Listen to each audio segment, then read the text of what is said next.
जय माता दी। शक्ति की ज्योति जगाएंगे, माँ का गुणगान हम गाएंगे। दुर्गा सप्तशती के मंत्रों से हम कष्ट सभी मिटाएंगे। हे माँ जगदम्बे, आपकी कृपा सभी भक्तों पर बनी रहे।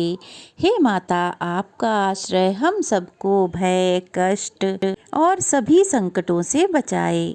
आपकी शक्ति हमारे मन, वचन और कर्म को शुद्ध करे और जो भी इस पाठ को सुने उसे आपके आशीर्वाद की प्राप्ति हो। तो आज के वीडियो में आप सुनेंगे श्री दुर्गा सप्तशती के दूसरे और तीसरे अध्याय को। तो पाठ को प्लीज़ पूरा ज़रूर सुनिएगा और पूरी श्रद्धा भक्ति से ध्यानपूर्वक सुनिएगा। तो चलिए पाठ शुरू करते हैं। जय माता दी। माता रानी आप सभी के परिवारजनों की और आपकी सदा रक्षा करे। आज सुनिए श्री दुर्गा सप्तशती के दूसरे और तीसरे अध्याय को। उम्मीद करती हूँ आज आपने हमारे चैनल पर दूसरे दिन पूजे जाने वाली माँ ब्रह्मचारिणी की कथा और क्षमा याचना जरूर सुनी होगी। अगर नहीं देखी है तो प्लीज जरूर देखिएगा। श्री दुर्गा सप्तशती दूसरा अध्याय। देवताओं के तेज से देवी का प्रादुर्भाव और महिषासुर की सेना का वध। महर्षि मेधा बोले, प्राचीन काल में देवताओं और असुरों में पूरे 100 वर्षों तक घोर युद्ध हुआ था। उसमें असुरों का स्वामी महिषासुर था और देवराज इंद्र देवताओं के नायक थे। इस युद्ध में देवताओं की सेना परास्त हो गई थी और इस प्रकार संपूर्ण देवताओं को जीतकर महिषासुर इंद्र बन बैठा था। युद्ध के पश्चात हारे हुए देवता प्रजापति श्री ब्रह्मा जी को साथ में लेकर उस स्थान पर पहुँचे जहाँ पर भगवान शंकर विराजमान थे। देवताओं ने अपनी हार का सारा वृतांत भगवान श्री विष्णु और शंकर जी से कह सुनाया। वे कहने लगे, हे प्रभु, महिषासुर सूर्य, इंद्र, अग्नि, वायु, चंद्रमा, यम, वरुण तथा अन्य देवताओं के सब अधिकार छीनकर सबका अधिष्ठाता स्वयं बन बैठा है। उसने सभी देवताओं को स्वर्ग से निकाल दिया है। वह मनुष्यों की तरह पृथ्वी पर विचर रहे हैं। दैत्यों की सारी करतूत हमने आपको सुना दी है और आपकी शरण में हम इसलिए आए हैं कि आप उनके वध का कोई उपाय सोचें। देवताओं की बातें सुनकर भगवान शंकर जी और विष्णु जी को उन दैत्यों पर बड़ा गुस्सा आया। उनकी भौहें तन गईं और आंखें लाल हो गईं। गुस्से में भरे हुए भगवान विष्णु के मुख से बड़ा भारी तेज निकला और उसी प्रकार का तेज भगवान शंकर, ब्रह्मा, इंद्र आदि और दूसरे देवताओं के मुख से भी प्रकट हुआ। और फिर वह सारा तेज एक में मिल गया और तेज का वह पुंज ऐसा दिखता था जैसे कि जजबमान पर्वत हो। देवताओं ने देखा उस पर्वत की ज्वाला चारों ओर फैली हुई थी और देवताओं के शरीर से प्रकट हुए तेज की किसी अन्य तेज से तुलना नहीं हो सकी। एक स्थान पर इकट्ठा होने पर वह तेज किसी देवी के रूप में परिवर्तित हो गया और अपने प्रकाश से तीनों लोकों में व्याप्त जान पड़ा। वह भगवान शंकर का तेज था, उससे देवी का मुख प्रकट हुआ। यमराज के तेज से उनके सिर के बाल बने। भगवान श्री विष्णु के तेज से उनकी भुजाएं बनी। चंद्रमा के तेज से दोनों स्तन और इंद्र के तेज से जंघा और पिंडली तथा पृथ्वी के तेज से नितंब भाग बना। ब्रह्मा जी के तेज से दोनों चरण और सूर्य देव के तेज से उनकी अंगुलियां पैदा हुईं और वसुओं के तेज से हाथों की अंगुलियां और कुबेर के तेज से नासिका बनी। प्रजापति के तेज से उनके दांत और अग्नि के तेज से उनके नेत्र बने। संध्या के तेज से उनकी भौहें और वायु के तेज से उनके कान प्रकट हुए थे। इस प्रकार उस देवी का प्रादुर्भाव हुआ था। महिषासुर से पराजित देवता उस देवी को देखकर अत्यंत प्रसन्न हुए। भगवान शंकर ने अपने त्रिशूल में से एक त्रिशूल निकालकर उस देवी को दिया और भगवान विष्णु ने अपने चक्र में से एक चक्र निकालकर उस देवी को दिया। वरुण ने देवी को शंख भेंट किया।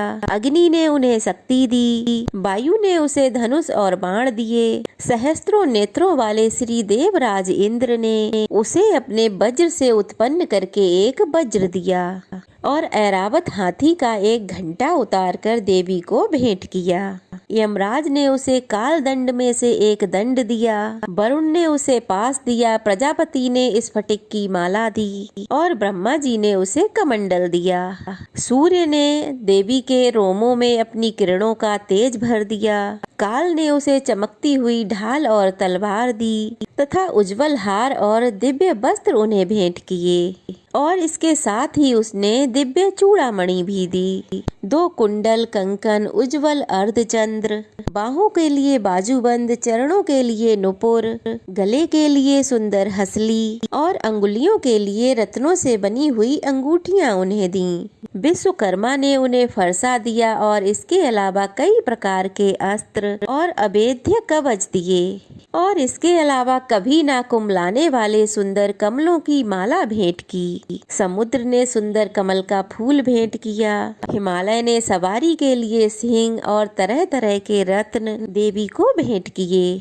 यक्षराज कुबेर ने मधु से भरा हुआ पात्र और शेष नाग ने उन्हें बहुमूल्य मणियों से विभूषित नागहार भेंट किया।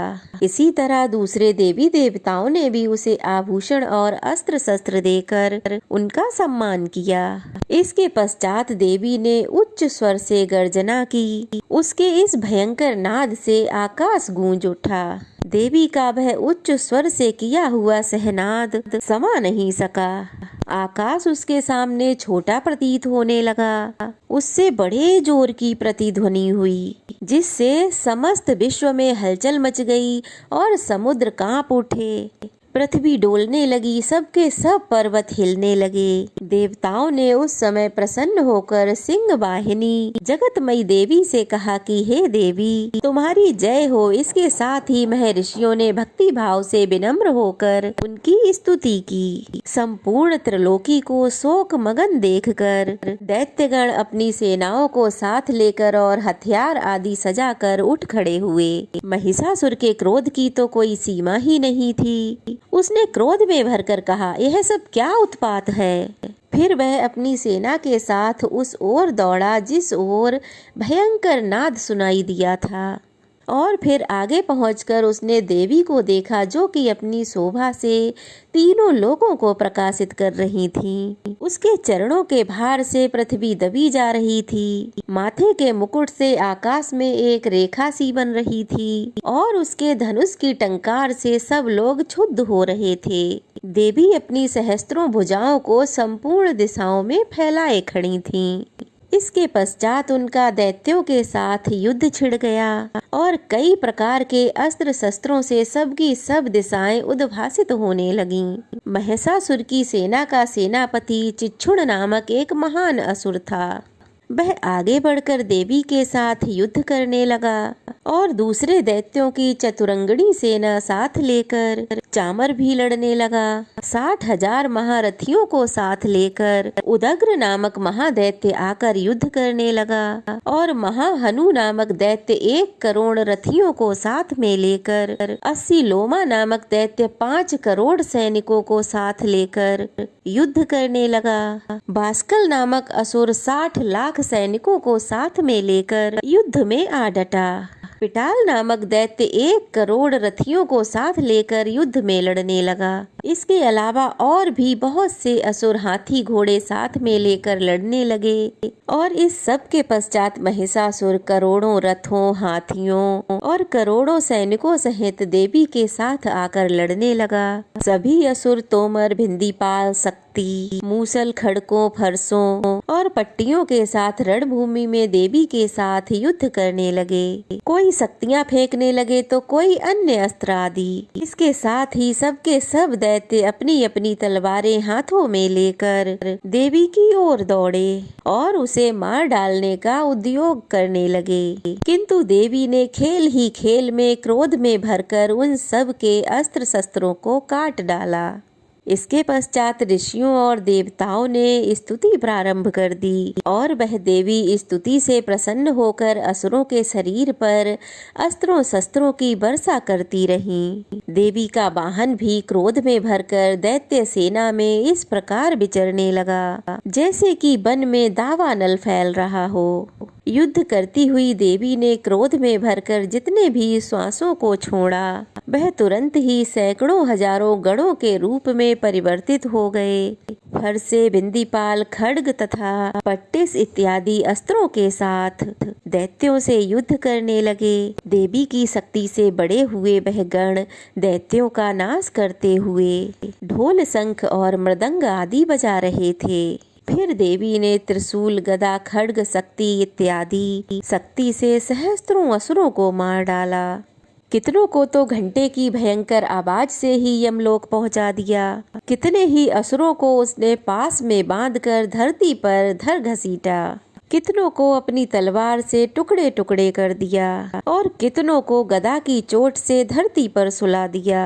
कई दैत्य मूसल की मार से घायल होकर रक्त दमन करने लगे और कई सूल से छाती फट जाने के कारण पृथ्वी पर लौट गए और कितनों की तो बाण वर्षा से कमर ही टूट गई। देवताओं को पीड़ा देने वाले दैत्य कट कट कर मरने लगे। कितनों की बाहें अलग हो गईं, कितनों की ग्रीवाएं कट गईं, कितनों के सर कटकर दूर भूमि पर लुढ़क गए, कितनों के शरीर बीच में से कट गए और कितनों की जंगाहें कट गईं और वे भूमि पर गिर पड़े। कितने सिरों और पैरों के कटने पर भी भूमि से उठ खड़े हुए और शस्त्र हाथ में लेकर देवी से लड़ने लगे। और कई दैत्यगण भूमि में बाजों की ध्वनि के साथ नाच रहे थे। कई असुर जिनके सर कट चुके थे बिना सर के ही अस्त्र हाथ में लिए लड़ रहे थे और सभी दैत्य रह रहकर ठहरो ठहरो कहकर देवी को युद्ध के लिए ललकार रहे थे।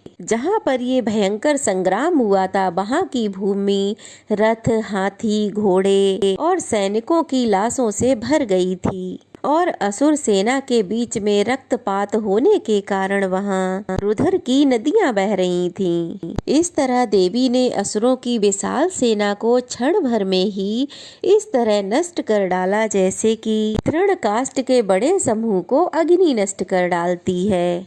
और देवी का सिंह भी गर्दन के बालों को हिलाता हुआ और बड़ा शब्द करता हुआ असुरों के शरीर से मानो उनके प्राणों को ढूंढ रहा हो। वहाँ देवी के गणों ने जब दैत्यों के साथ युद्ध किया तो देवताओं ने प्रसन्न होकर उन पर आकाश से पुष्प वर्षा की। श्री दुर्गा सप्तशती तीसरा अध्याय सेनापतियों सहित महिषासुर का वध।